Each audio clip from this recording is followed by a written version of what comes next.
Bonjour, je suis Sam Lawson, professeur d'anglais au Collège François de Belforest à Saint-Martin, dans le Gers.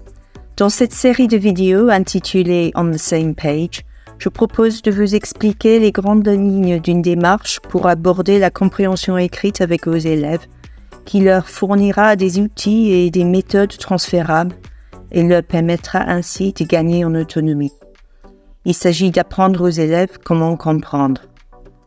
Si vous souhaitez retrouver les détails de la démarche que je vous propose, vous trouverez sous la vidéo un lien vers un document PDF reprenant toutes les étapes de l'étude du document, non seulement les repérages et les déductions que feront les élèves, mais également leurs possibles productions orales, les traces écrites, les PRL, ainsi que les phases de travail sur le lexique.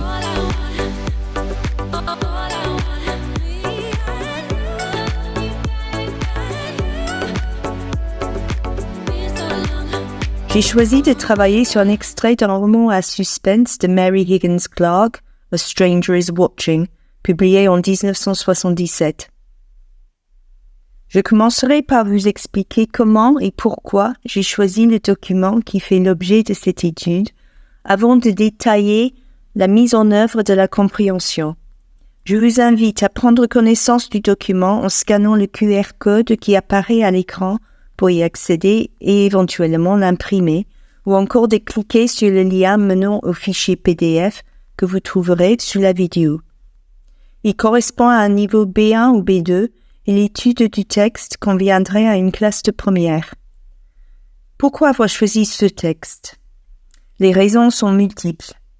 Tout d'abord, puisqu'il s'agit d'un texte authentique ayant les caractéristiques typiques d'un genre littéraire courant et populaire, ceux du roman à suspense.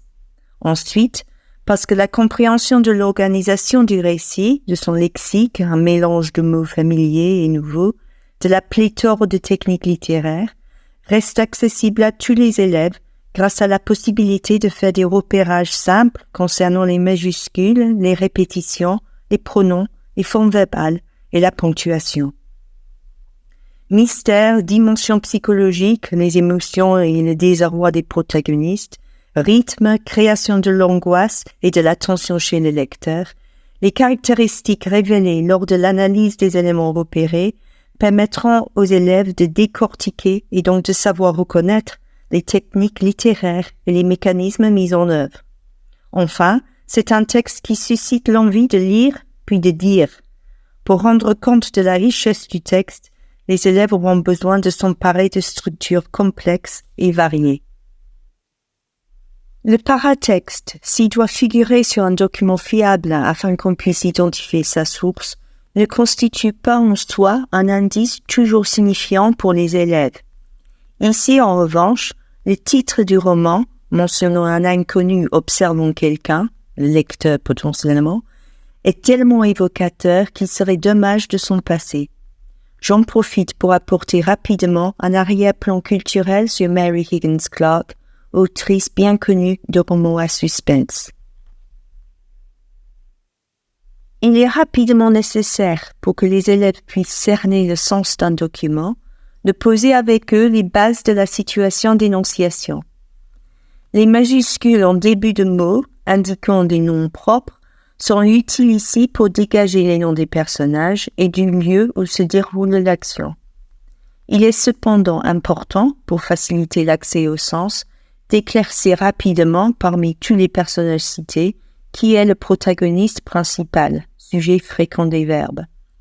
L'élucidation de son identité nous permettra de dégager un premier procédé littéraire dérogeant à la convention d'exposition de la situation d'énonciation en début de document. D'ailleurs, les repérages du verbe répété ainsi que d'autres participants de ce même champ lexical permettront de poser dès le départ avec les élèves le sentiment d'urgence qui imprègne le texte.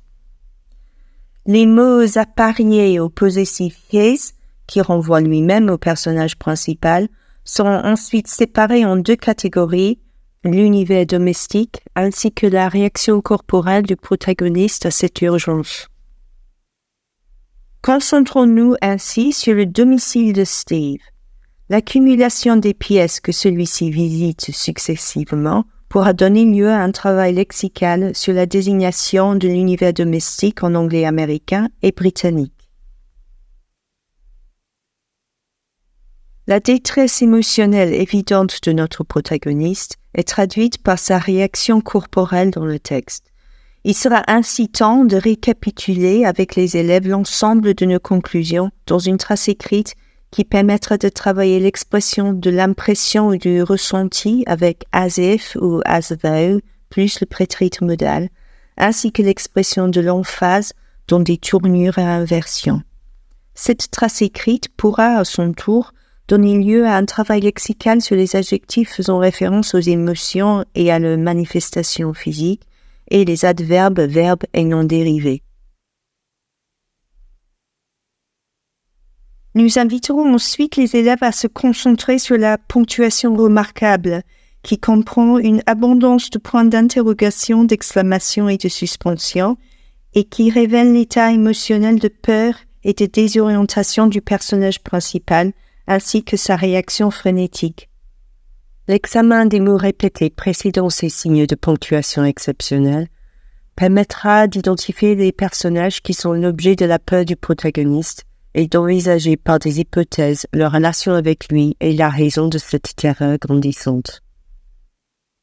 Nous examinerons ensuite comment l'utilisation de nombreux verbes d'action dans les mêmes phrases, contrastant fortement avec d'autres phrases ne comprenant que des verbes d'état, permet de renforcer l'impression de frénésie ressortant du texte, ce que nous récapitulerons au profit d'une trace écrite permettant de travailler la structure de l'irréel du passé, if plus had plus participe passé, puis would plus have plus participe passé, ainsi que le double comparatif traduisant des accroissements ou diminutions parallèles.